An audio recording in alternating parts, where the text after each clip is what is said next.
Teddy, darling. Could you want to come closer to mummy? That's it. Good boy. Oh, thank you very much, my love. Right. Should we look at the camera? Oh Right. dear. Are you ready to say hello? That's hello from Teddy and me, Anna, welcoming you all to Pet Talk with my wonderful guest today, who is Jane Miller. Hello, Jane. Hello, Anna. Hello, Teddy. Lovely to be here. So, Jane, the reason I invited you on is because I am aware of your amazing work with helping dogs who are stressed become less stressed. And I just love that idea. And I guess the first question I have to ask is, how do we know a dog is stressed? Great question. Let's go back a little bit. I'll just say who I am and a little bit about me. My name's Jane Miller. I'm a licensed independent social worker. I'm in private practice, so I work with humans as well as animals, which is really the key to my understanding of communication and how to bond, and really getting in touch with the emotional states of humans as well as the emotional states of animals. Humans frequently hold their emotions inside their bodies, and we don't always know what we're feeling because we've learned to suppress our feelings. Dogs show their feelings in behaviors and in ways that we don't always understand because we don't communicate in the same language. So it's like talking to someone that speaks Spanish and you don't know Spanish. And so what we have to really become cognizant of, each dog is different and has different body language demonstrating what they're feeling. And the body language, what I really recommend people read is Calming Signals by Torrid Rugas, and familiarize themselves with all the different signals that our dogs are constantly giving us. And we miss a lot of them. So it's observing what's going on with the ears, what's going on with the eyes, what's going on with the mouth, but really looking at the whole body and the whole picture, because a dog can look like they're very relaxed, but their heart rate can be very high. So do you know how to take their pulse? Do you know how to see their heart rate? Can you get a sense of what's really happening? Because frequently their cortisol levels can be quite high from being activated, and we won't know that unless we know how to take their heart rate and really become very aware of what's happening metabolically. So it's not just by looking at their tongues, their panting, their pacing. We notice when they're highly activated, but we don't notice the little cues, the tiny little things they're saying to us all the time. And you had a question there. Well, I was just going to say that I interviewed the wonderful Turid Rugas for this program. And so if anyone has not seen that interview, do please look for it. And in fact, I will put the link to that in the Please description do. Yes. so that you can refer back to it, because you're quite right.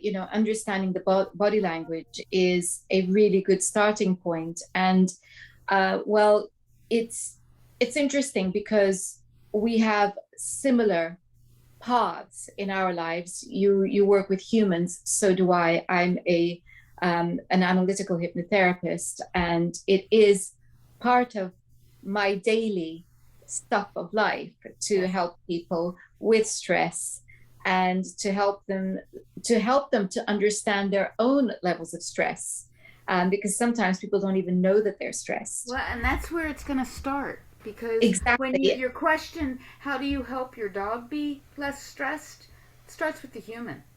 It's always start. So what we're working towards is we have to constantly be aware of what's happening inside ourselves, because we want to, if we're dysregulated, our dog will be dysregulated. We want to co-regulate with them. So we want, if they're activated, we're in a very calm state, so we can help them come down from that activated state. Does that make sense? Are you with me? Completely makes sense, because when I have a client who is in a highly emotional state and I want to help them to be calm enough to be able to articulate what they're feeling, Right. it's no good me being really hyper and responding emotionally. I Right. need to be very calm. And my background also is in teaching, and I was working with children who had quite a lot of emotional problems. Hmm. And so, very early on in teaching, I realized that if I reacted Yes. to their aggressive behavior or their intense hyperactivity Yes. in a higher octave of emotion, the whole thing was going to escalate. But if I wanted to calm them down, Yes. then I needed to take a breath, Yep. calm down, Yep. and then be very calm as I was speaking to them. So it's And no calm in different. your and calm in your movements as well. And really, facial expressions has a huge impact on our animals and on people. Do we look? Are we looking compassionate? Are we? We talk about nonviolent communication, and a lot of it is what is our face saying? Because we can be speaking one thing, but our face is saying the opposite. And dogs know that, and they really can read into what's happening, and they feel our energy levels. So it's so critical with stress reduction. It starts with the human, and with that statement, when you are aware of the fact that you're getting a little elevated, or um, rather than reacting, I want you to respond. I want people to take a moment, like you just said, the breath. So I teach breathing techniques for humans, which are going to affect the dog.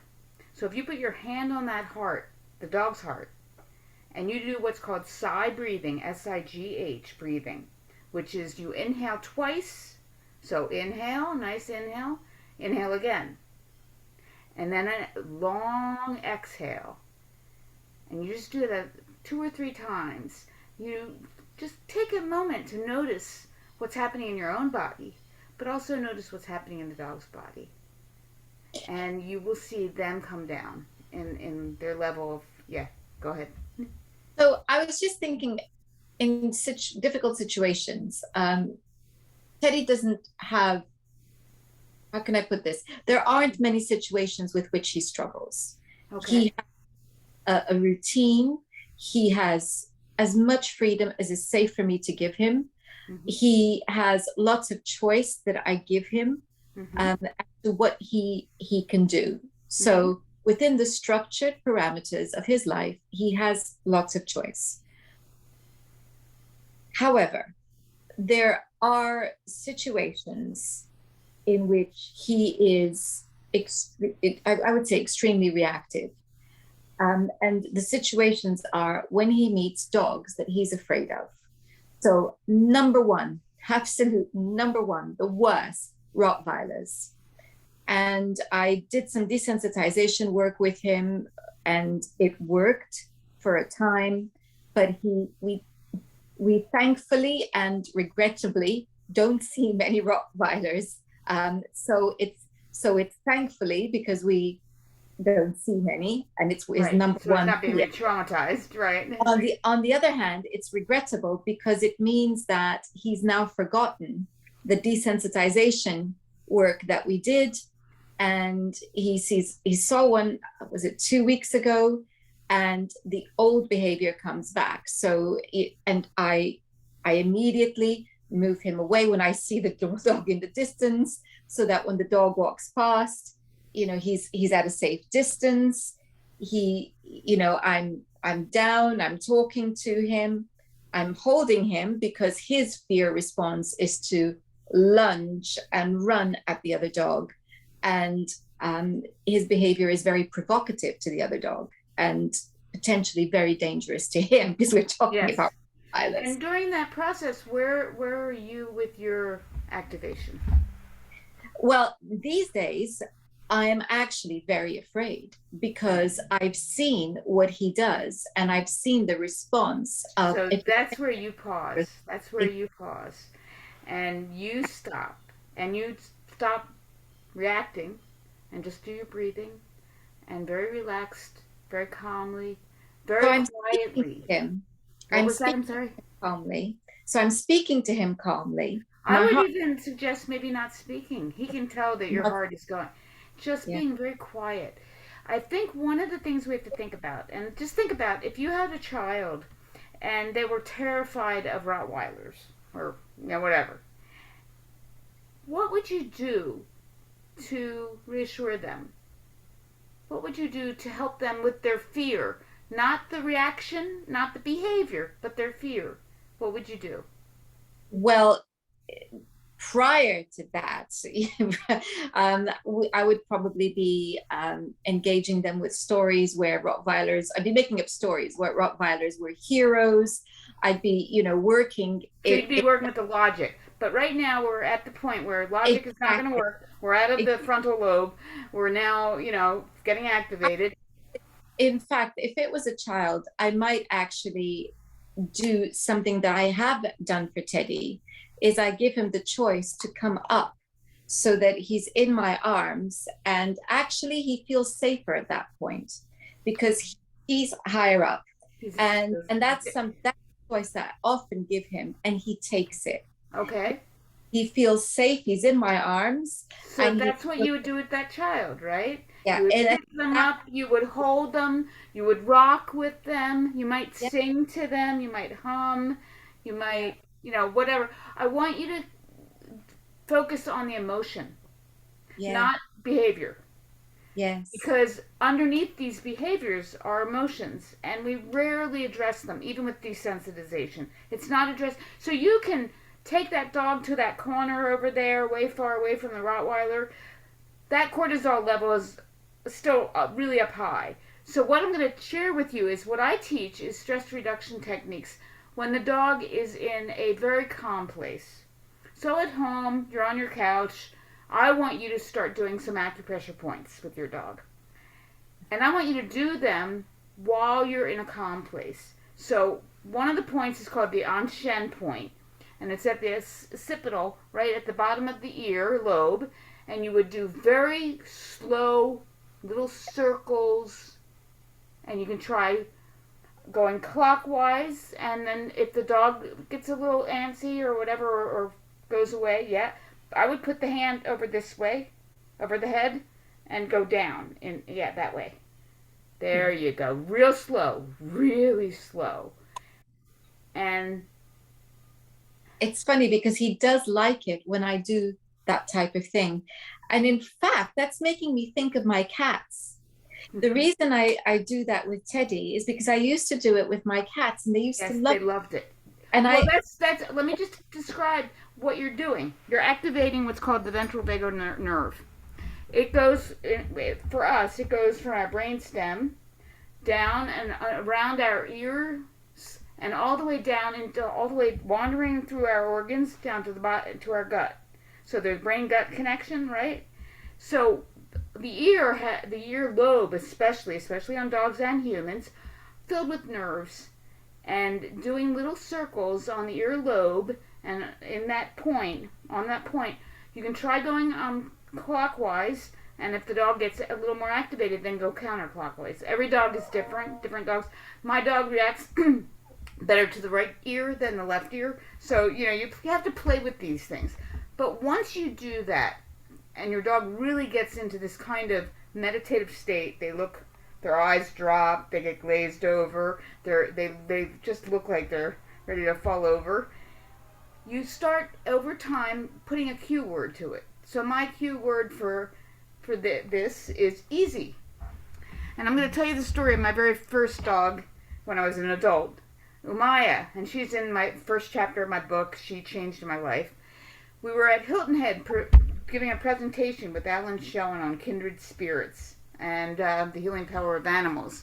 And Umaya and I would go to the beach every day, and I would meditate. I meditate. I've been meditating all my life. And I would be on the beach meditating, and I'd look over at her, and she would be she looked drunk. Her eyes would be glazed over and all this, and she'd just be sprawled out, looking so relaxed. And I'd say, go to the ocean. So I just, unconsciously, that became like a cue for her. We came back from Hilton Head. When we were in the office one day, someone came in that was really, really anxious. And my Umaya started chewing on her bone voraciously because she was trying to get that anxiety out of the room. And I said, "Sweetie, go to the ocean." She fell over and she ended up lying down, looking totally sprawled out. From that point over, go to the ocean was her meditation state. And she looked like it looked like I had just given her a drug because she would just like fall over and collapse. So what we do is we kind of help them learn how to regulate, how to down regulate when they're high at a high escalation, but how to down regulate because like humans, we go up and down that ladder all day long. We go from dorsal to ventral to we go from the sympathetic to the parasympathetic, and I'm talking nerdy, I know, but dogs do the same thing. And so we really have to work on these acupressure points when they're in a very quiet place, slowly over time, then giving it a cue word, then seeing out the front door. If I say easy, does he or she calm down? The pause, another great place is the ankle. At the bottom, just doing little circles and rubbing and just even trying to get a sense where our dogs tell us. So when the pause starts coming into you and it's closer to you, that you're in the right spot. They give us feedback. Some don't like their paws touched, but there are a lot of nerve endings on those paws. So the Anshen point, the pause. I have beautiful slides I can share with you and people in my PowerPoint of where all these acupressure points are. So you can see where are those points that really do help. And I like one of the things you were doing with your dog, I highly recommend, you, just on their shoulders, just putting a little pressure, not hard, but just holding them. It's kind of like the thunder shirt. It gives them a sense of being close. And the picking up, your dog is then getting close to your heart rate. If you can get yourself really calm, slow your heart rate down, that'll help your dog's breathing and heart rate come down. Does that make sense? It does. And I love your story about, the cue, go to the ocean, because essentially, as a hypnotherapist, I'd be saying, well, that's a post-hypnotic suggestion. Yes. Yeah. And Totally. that's exactly what we've done. What you're saying is this, if you use those pressure points, you are going to get them into what I would recognize as a hypnotic state. Exactly. If you put I call it a meditative state. Yes, yes, exactly.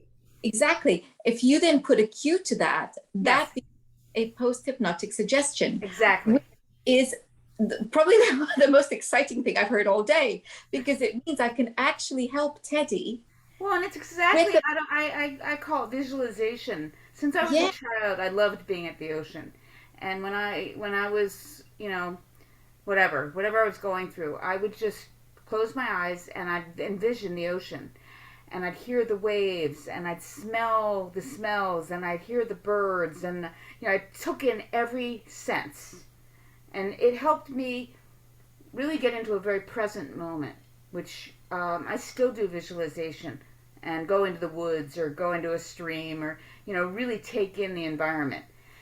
So back to your first question, I want to give a little bit more about dogs. They do all kinds of things with their bodies that are kind of telltale for us to really be aware of. Shaking. Now, shaking can be when they first get up, they shake. Sometimes they shake when they're wet, right after they come in from rain, they'll shake. But if they're shaking as well as licking their lips or um, blinking or you're noticing a number of different qualities that are unique or unusual based on their reacting to the thunderstorm. Then you're going to get to know what your dog reacts to as well as what signs they give you when they're having those reactions. Does that make sense? Certainly does. Yeah. Yes. Yeah. It's the combination Yes. of thing. I was Right. also thinking we're talking about body language, but I was thinking also of behavior. Some behavior, hyper behavior, for instance, I would have thought is also stress. So can you tell us a little bit more about stress behaviors? Yes. Okay. Let's go back to the example you had. So your dog lunges and gets activated, seeing another dog or a squirrel or whatever, and starts barking, and you go into right into that zone of activation because my God, my dog is barking. The whole neighborhood's hearing it. I'm ashamed of that. I'm embarrassed.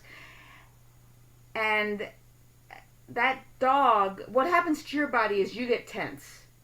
So at this point, you have a dog that's scared, and the person holding the leash is now either sharing with the dog that they're scared too, so you have two scared, or you have one scared and the other one is not going to protect you because they're freaking out or they're tense.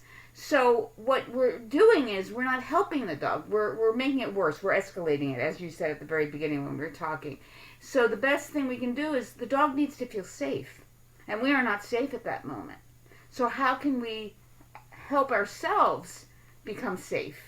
And that the dog can trust us and know that we don't say, honey, it's okay. The Rottweiler is not going to hurt you. Well, they don't know what that means. And to be honest, it's not okay. They're terrified. It's like telling someone with a panic attack that they're okay. So instead, what we need to do is say, I'm here. I can take care of you. I'm going to help. I'm going to help us get through this together.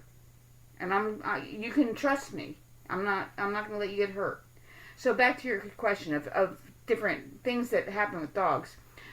Barking. I have a real problem with this one, and I'm going to get in trouble for this one. But I have a hard time when people want dogs not to be dogs.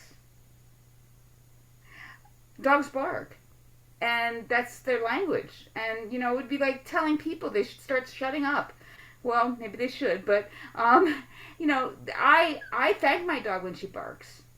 Thank you. Yes, someone's at our door. I appreciate that. Thank you very much. Okay, all done. No, you've got more to say. You want to tell me what's going on? Are you nervous? What do you need? And so I don't, I have a hard time when people get very upset when they have a dog that barks because, well, what I'd say is it depends why the dog is barking. So let's take that. I should be more careful. If that dog is barking because it's so anxious all the time, then we're going to go back and we're going to look at how do we work with the anxiety, the breathing techniques, the acupressure points, the T-touch. I have a toolbox that's really vast, and I give 2-hour sessions on how to do all these different techniques of stress reduction. Because, like every dog and every human responds differently. So you've got to know the Anshan works for this dog. No, not for that dog. We're going to have to use the calming canine calmer. We're going to have to try something different. Some dogs do better with magnetic fields. I do Reiki, so energetic fields can be helpful. So it's having a lot of tools in your toolbox, and if you don't, finding someone that can work with your dog to help you learn some things that might be beneficial. I'm going on. Okay, so we go back to dogs' behaviors.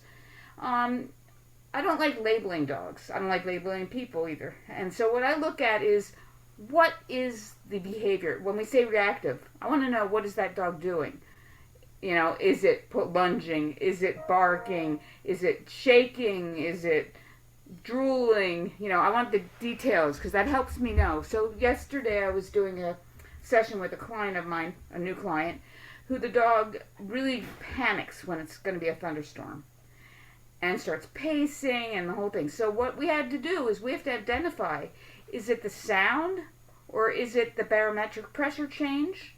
Is it the pressure change or is it the smell? So we're now doing what I call a diagnostic of trying to figure out what is causing what, and then we can really look at what way what stress reduction technique is going to be best based on that. So if it's a barometric pressure thing, Anshan point might not be as effective as if it's a noise thing, but magnets might be, or Reiki might be, or going in the bathroom and being near pipes might be. So it's learning what's the reason behind this and why are they doing it. You said something about hyperactivity. Can you tell me more with it? Where you were? Well, Where you were? I was just thinking about let's, for instance, imagine that a dog is generally a calm dog and suddenly they're restless and they're pacing, or they're barking more. That it's an increase in activity that is Okay. out of the ordinary. And our dog. First we have to find out are they in pain. Very first thing, we have to rule out that this is not physical, that this is definitely an emotional and something that then we can work with. Because lots of times dogs tell us they're very stoic, so they don't really they don't show not feeling well unless they're really really not feeling well, and sometimes it is by change in behavior. And so you have to notice those even small changes. Are they not going outside and staying outside as long? Whatever. Are they not sniffing as much? Just every little thing that you know about your dog, those little changes can be a statement something's happening physically. So that's the first thing to rule out. Once we've ruled that out, then I guess what I would say is we have to kind of figure out what's the change? What happened? Did someone move in? Did you have some construction work done? What all of a sudden got this dog all of a sudden behaving differently. And we can't always know what it is. And do we really need to? It's just like people with trauma histories. We don't need the details of the trauma history to work through the trauma, necessarily. So I think for me, I'd want to see what's going on and how can we deactivate that? How can we help this dog? What does this dog respond to? I'm going to give a great story. I think you probably heard it with my interview with Andrew about the Rhodesian Ridgeback. I love that story. So You want me to yes. share that? Oh Okay. yeah. So I got contacted many, many years ago by a woman who rescues Rhodesian Ridgebacks, and she rehabs them, fosters them till she can find a home for them. And she got this beautiful Rhodesian Ridgeback dog that had been a bait dog, severely abused, just terrified dog. Didn't come near people, scared of all people, scared of crates. And I'm using language that doesn't describe behaviors very well, so I'll try to give you some behaviors. Pacing constantly, drooling, chewing the walls. Oh my gosh, her whole basement, that dog really did major damage to. And she called me, and I said, "Why don't you come to my office with your dog? Bring your dog's mat, and we'll see what we can do." And so she comes in, and I said, "Can you place the mat at the other end of the office?" And she did. And there was a crate in there with a nick and magnet bed in it for my dog that the door was open. I'm just letting you know that part. And she came in, and I said, just have a seat. And she's like, "Okay." And she looks at me, and she's like ready for me to do some kind of training and all of this. And I looked at her, and I said, "Are you open to trying something different?" And she said, "Well, I guess so." She was like, "What is this woman going to do to me?" And I said, "Can we just do some meditation and some breathing techniques together?" So I asked her to not look at her dog and just look at me and really focus on what we were doing, which was very hard for her. I will tell you, the energy level she had was manic. Her hands were moving. She spoke really high pitched and really fast. And so she was doing these exercises, and all of a sudden we see the dog get on the mat, lie down. And this dog never would get on the mat. The dog laid down. Next thing we know, the dog goes into the crate. At this point, I think the woman, I felt like she was about to have a heart attack. She could not believe it. The dog got in the crate, lied down on the mat, and really liked it in there, and looked very content and happy. And she said, "Should we close the crate door?" And I said, "No, just let her do her thing. And we're not going to do anything. We're going to ignore her." She comes out of the crate. She walks over to me. She has never been near a person very close at all. And she puts her head on my knees. And we're doing the breathing exercises still. And I asked the person to go get the mat and bring it closer to her. And she brought it closer, very slowly, incrementally. This was very slow. And the dog went over to the mat again and laid down. Within a half hour's time, the dog went to her finally which was mind boggling. And I told her not to touch her, just let her do her thing, just look at her, and if she nudges you, you can give her a little, under wherever she's nudging you, you can give her a little tap or touch, but see how she responds. If she pulls away, stop.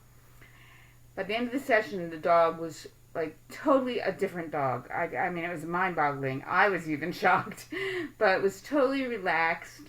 They left my office, and it was just really unbelievable. But what was really unbelievable was what happened next. 30 minutes later, approximately, I get a phone call from her, and I'm thinking, oh God, what happened?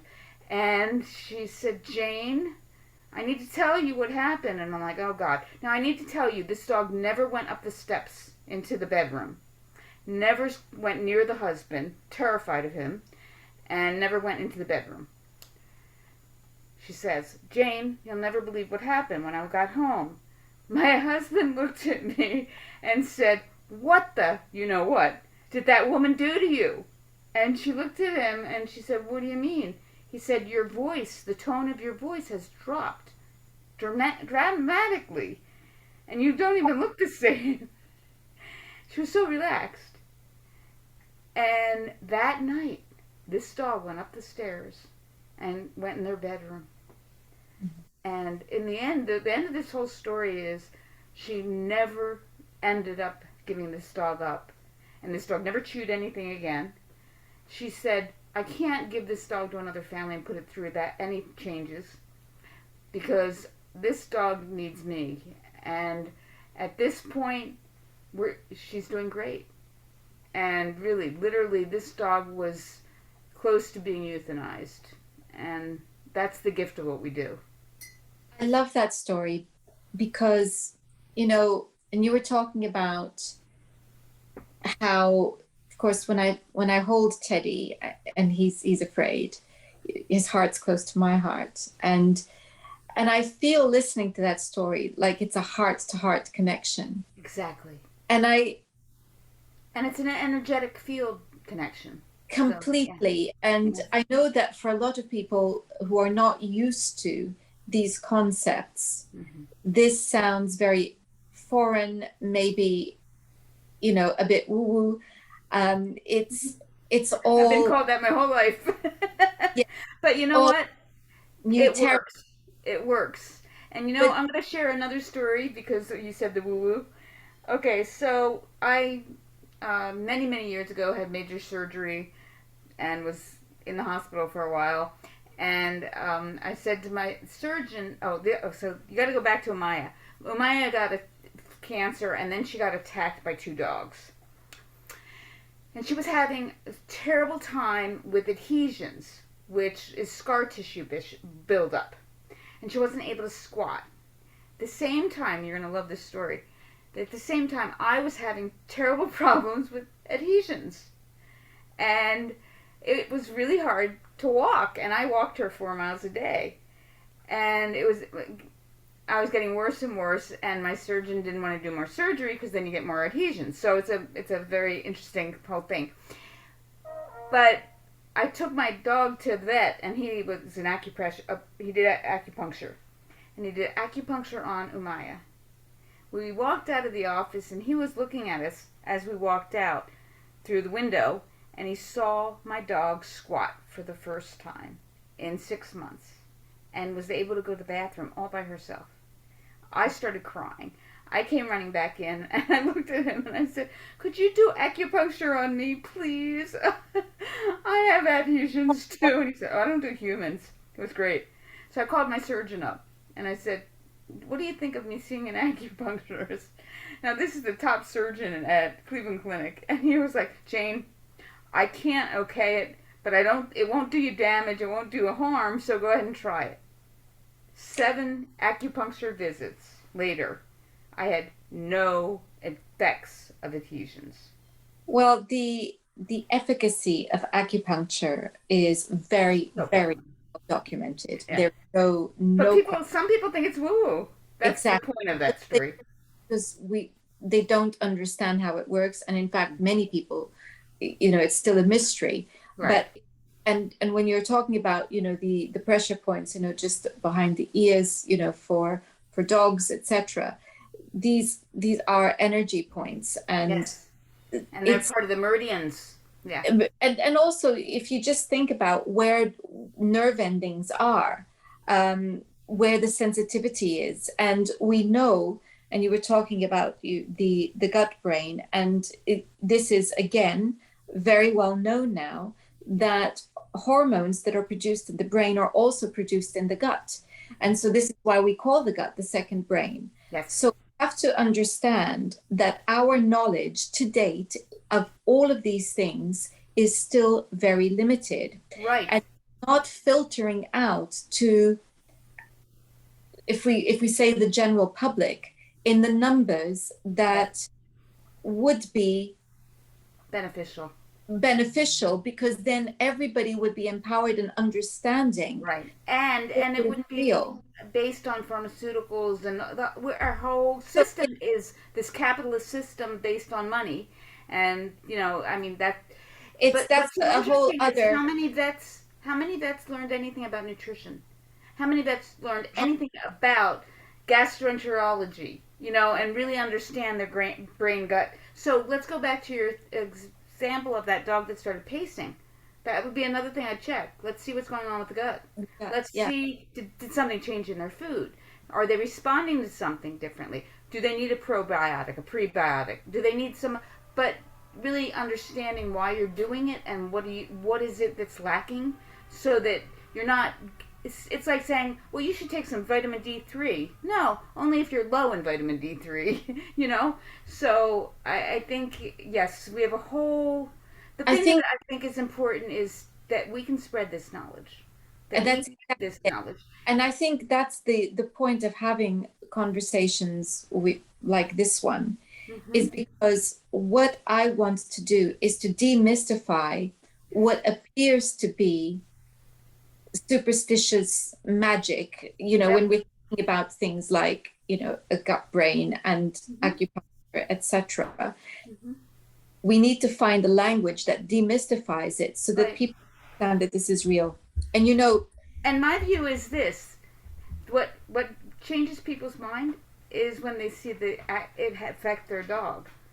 After that last presentation I gave, I got an email that night from one of the participants, and it was that thunderstorm, that same dog that I just described. She did the on Shen point that night, and she sent me photos. Her dog had been pacing and drooling about 2 hours before she started doing the on Shen point. The photos she sent me was that dog lying on the bed, looking totally comfortable and calm during the storm. but the funny thing is that people who don't even know that that has a name have never heard anybody say that this is beneficial. Yes. Naturally do it. I've done it with all of my pets. Well, I would say you did, and maybe some others, but that's But one of the issues we have, which is helping people bond more with their dogs exactly. and So have that emotional connection where they are doing more touching, where they are doing safely and comfortably and with respect. And I think what I see is so much focus on behaviors versus what's behind the behavior. yes, It's like, it's like working with people that have addictions. The addiction is there for a reason. We have to understand what's underneath the addiction. We can absolutely. stop the addiction, but we still are addicted, if that makes sense, Oh, totally, absolutely. And you can stop one addiction and replace it with another one. Exactly. And that happens all the time, Yep. unless you understand that addiction is a symptom of something else. And it's the same thing with our dogs. But, coming back to that lovely point behind the ears, Yes. many of us discover it is quite simply because we're stroking our beautiful companions and we discover they like it. And That's maybe doing it slower, and exactly. maybe Yeah. being in a calmer state when we're doing it. Yeah. That And it's yeah. I what mean, you're doing is you're saying, by the way, this is the reason why they like it, and you yes. can use that Yes. to. And I love that because it's as I say, how I discovered it. I discovered it with my first cat, Yeah. my Yeah. because I rub, Yep. there were certain places where she would just go into a Well, and the trance. thing about cats is they show you where to put your hands. They Yes. really give it to you. Dogs sometimes aren't as receptive. But I want to share a story about horseback riding. I horseback ride. And every horse is different, obviously. But the horse I ride, I don't own her. And I'm blessed because I have someone who owns her who wants her to be ridden. And I'm the one being graced to be riding this beautiful creature. And she and I have this incredible communication. It's like such a beautiful dance. It takes so little to get her to relax by just taking my hand from the reins and putting it on her neck. Just very, not even like going back and forth. Just laying it there and letting her feel my breathing, and she slows down. And something so simple. It's not an acupressure point. I do her behind her ears and all that too, but I can't do that when I'm on her. So what I think it is really being aware of what these animals are telling us and then You know, responding. Go ahead. it, you just reminded me how I discovered that with my first cat. And you were talking about how they tell us. She's not the one who told me. It was my budgie. My very first animal companion was a budgie. I would have been about 17, 18. Uh-huh. And he was so articulate in the way he communicated. Yes. He also had a very large English vocabulary, which he also used to tell us it was his bedtime, etc. So he was actually using words to communicate as well. But his body language was very articulate. And I suddenly had this memory of him.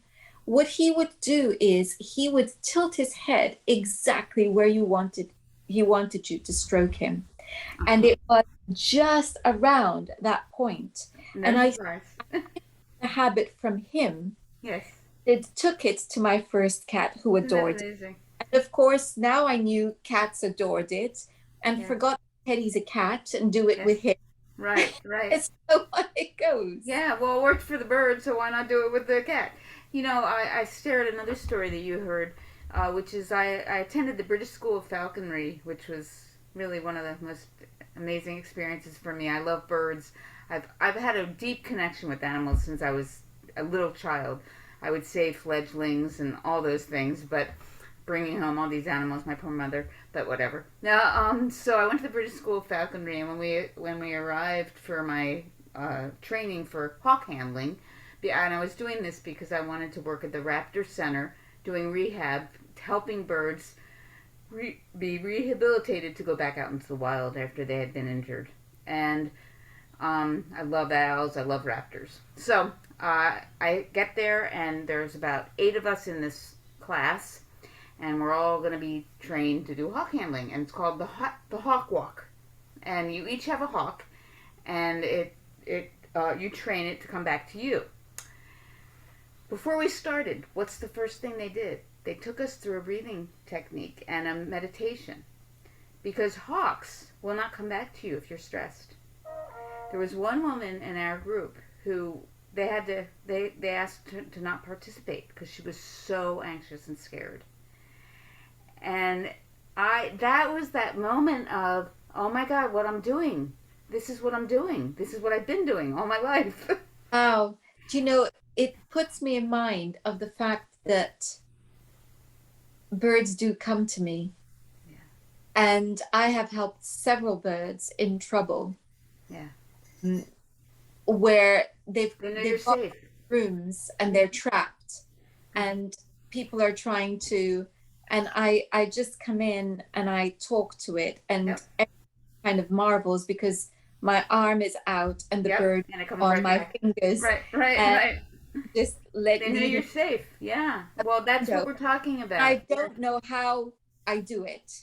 I Well, really that tell you. I don't think we need to, but ex- that's but obviously the people at British School of Falconry have studied this to know there are certain things that human has to give off for that bird to feel safe to come back to that arm.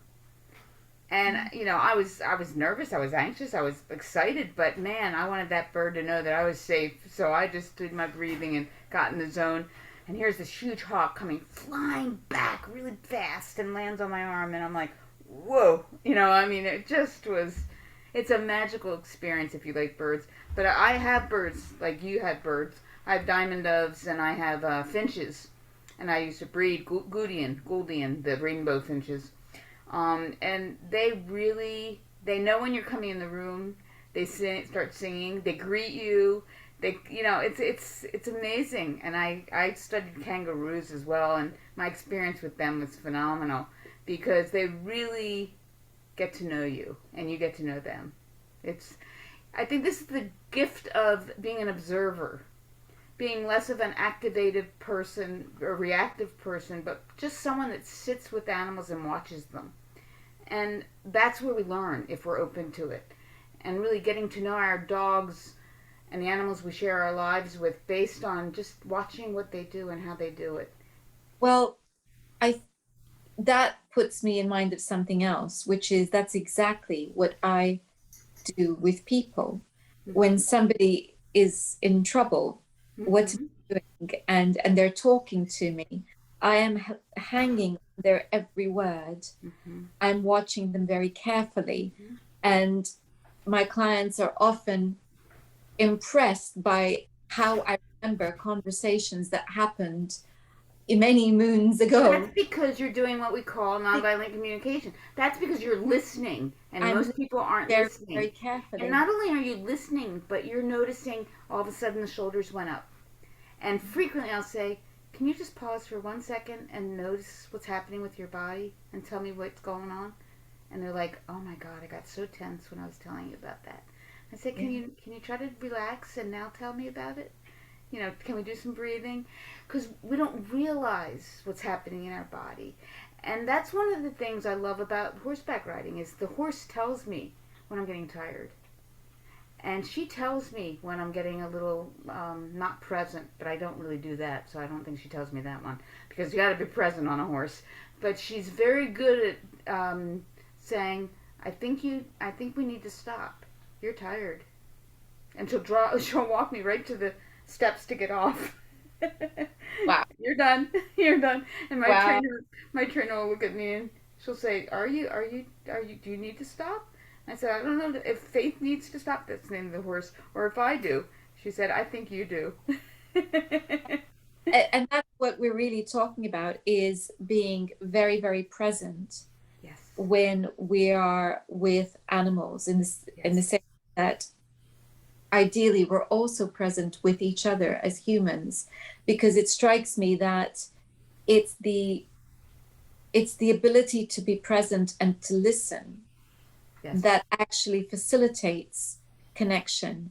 And with animals, they are nonverbal. Yes. And because they're nonverbal, we're talking about um, something akin to toddler and younger. Hmm. And that means we have to pay attention because they are communicating with Yes. us Yes. all the time. Yep. It's funny because, and And this came they're also doing the same thing with us. exactly, They know the minute you put your foot on the floor. Oh, she's going somewhere. Oh, she's going to the bathroom. Okay, okay, she's not going far. They're so aware of every move we make. They know before we really say out loud we're gonna go to the barn. They know. Oh, she's going to the barn. I can tell. They know what we're. They know my dogs. I have a friend who's sometimes here when I'm at the barn. They start getting excited 2 minutes before I arrive home. And I don't arrive home at the same time every day. It's amazing that the connection is so profound. And do we understand it? Not really, but no, I think it's really opening our eyes to not only the creativity that we can have with our animals, to see the potential they have, and find things they really enjoy. I think whether it's sniffing, then hiding smelly things all over the house. It's so easy to just have a dog you feed go for a walk. The rituals, but not really being present and really, like you are and I am with our dogs, very present with them. They're a big part of our life. They're probably everything in our lives. And the focal point of really getting to know what is it that feels right for them. It's I it's making me think of a point that comes up time and again when I'm speaking to wonderful professionals like you who deal with animals on a daily basis. Hmm. And it's making me think of this yet again, how the pressures of time get in the way with connection. Yeah. We are so focused on having to do certain things in a certain amount of time, and it's so easy to not pay attention to other family members. And my view of that is that Goes we're, with our, we're putting the time thing on ourselves because, okay, so if you really feel you don't have time, get up a half hour earlier. Make it a priority, And and there are days you might not be able to spend as much time with your dog. That's life. But then make sure other days you fill in. We're human, but I think it's what is your priority? What are your ethics? And how do you strategize? How do you figure out what's going to work best for your dog and you? And we're all different with that. And seeing it as I am more effective if I slow down. I am more productive if I slow down. I'm more capable of staying in a calmer state if I slow down. I want to share something real quick with you because I wanted to tell you that I used to work, I used to volunteer and run the prison program for the shelter dogs, for training the inmates and the shelter dogs to be more adoptable. I taught all the prisoners stress reduction techniques. And they're up on my website. There are photos of these guys. And what was so interesting is I didn't know some of these guys' mental illnesses. I mean, I kind of sensed that there were some issues. We interviewed them for just talking about what it has been like to be in this program and how it's helped them and helped the dogs. And one guy said, I'm bipolar, and the relaxation techniques helped me so much. And it just was like, wow, that was for the dogs. But it really wasn't. And that's the point. And the inmates, many of these inmates went on to work in the field of working with dogs, whether it's at a doggy daycare, grooming, whatever. And what it did was it gave them self-confidence. It gave them the ability to feel that they had uh, some skills that they could use to get a job that would be a half decent paying job when they got out of prison. So it's a really beautiful thing. it's also worth remembering that if we have had a very busy day, and on that particular day there's less time for activities, Mm-hmm. our dogs do just love hanging out with us, Yes, good point. and Yep. they just And love and also we need lying time next. out. So my view is if you come home and you're really in an irritable, bad mood, go to your room, close your eyes for a half hour, do your meditation, then be with the dog. Yeah, So learning how to do exactly what you said, just hang out, just cuddle, just yeah, enjoy. Yeah. Teddy is very good at helping me if I'm feeling a little bit off kilter. Hmm. He makes me laugh. Yes, that's what I was going to talk. That He, because he, he helps you learn how to play. Yeah, I'm sorry, I yes, interrupted you. I allow him to do that because it's sometimes, if people are stressed and the dog is coming to them, Hmm. they feel like the dog is demanding something, and they just haven't got anything left to give, and there's that impatience, and that's where it's probably better for you to just go and sit on your own for a Right, few months right. and calm before you interact with your dog.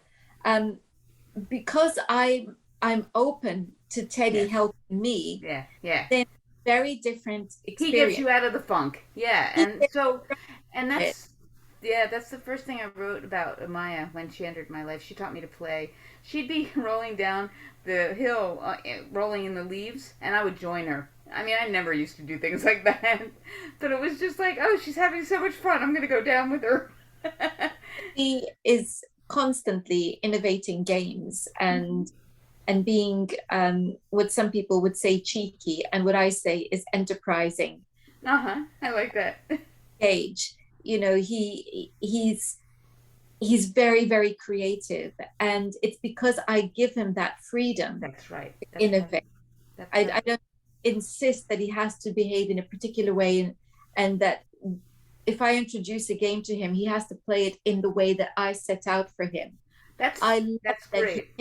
Yeah, innovates that the is game so great. I Well, give now him. that's I love what you're saying because it's let's not have goals.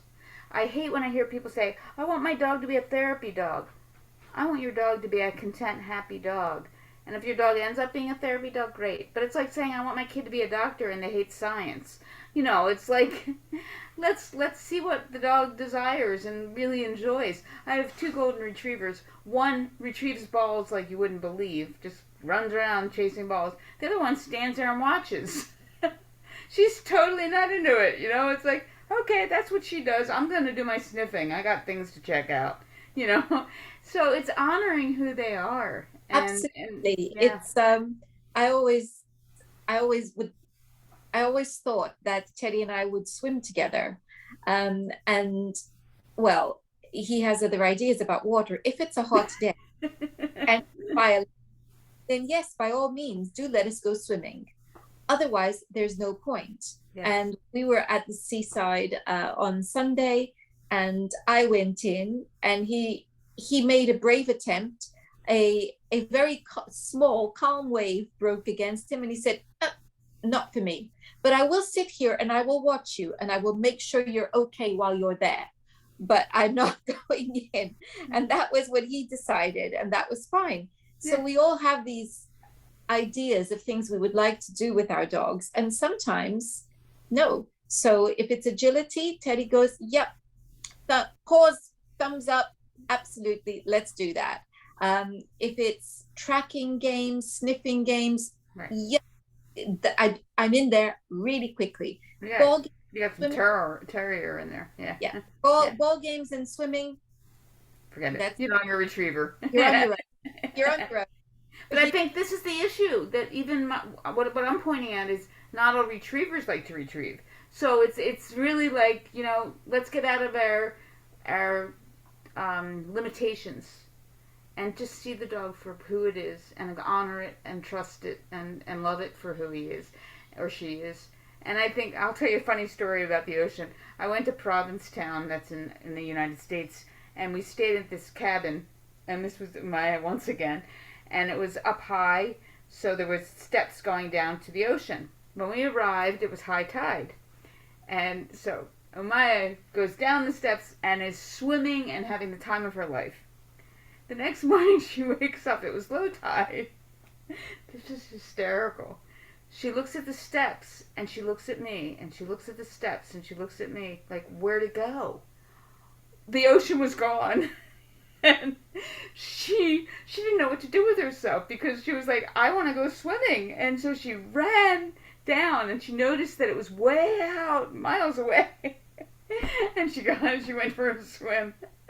But it was so funny seeing this dog not understand, but having to figure out, well, how do we do this? What happened here, And they're very ingenious and they're great at figuring things out. And we just have to let them do it. it's an absolute joy to watch them work things out. Actually, it's one of my favorite things is when I see Teddy's brain working. So Jane, I can't think of a better way to end our conversation today than to end with your statement of getting to know their souls and letting them and discovering who they are. You mentioned your book. Please tell us what Yes, it's. healing. It's called Healing Companions: Ordinary Dogs and Their Extraordinary Power to Transform Lives. It's a long title. Healing Companions: Ordinary Dogs and Their Extraordinary Power to Transform Lives. And it's by Jane Miller. It is available on Amazon. I believe it's available in Britain through the Amazon Britain, but it's available all over. I also have my website, and you can let people know it's healing HEALING dash companions pettalk.org. I do consults and I do them internationally, nationally. You can set up a consult with me. We can work on an issue you're having with your dog. You can pay through PayPal or you can pay through a Visa or whatever, MasterCard, all those good things.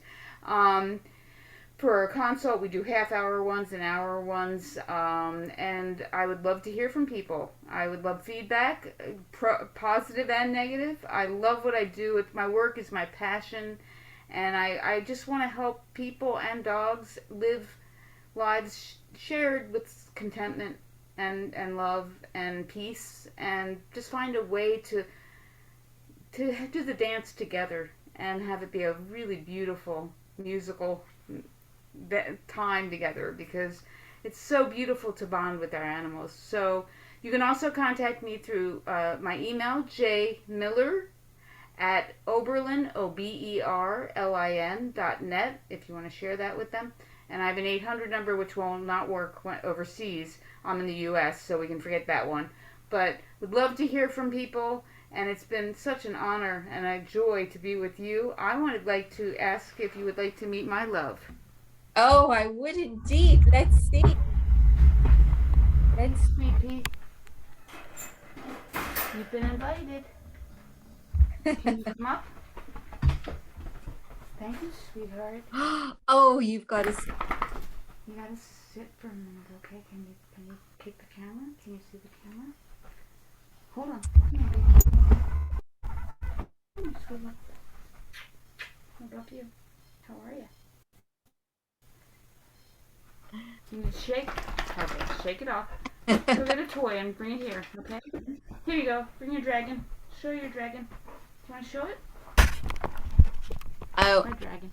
love your dragon. That's fabulous. Absolutely wonderful. Come here, sweetie. You want to say hi? You just want to talk with your dragon? I love you. Beautiful. She is beautiful. And the other one's sitting there. Why can't I come up? You have way too much going on the bed. Well, Jane, I will be putting all of that information in the description box, the links in the description box, so people can find your book, they can find you. And at this point, I want to say thank you and to your beautiful companion for joining us on Pet Talk today. Thank you. It's been wonderful to be with you. And let me know if you ever want me to come back or if you ever need anything. You will be back. I love what I do, and I hope I can help you, Teddy, and all the dogs in this world have happier lives. It's hard to see so many living in environments that aren't happy, or I don't like the word happy, but that don't feed their soul. Well, thank you all for watching. Until next time, goodbye. Thank you. Bye, Anna. Thank you.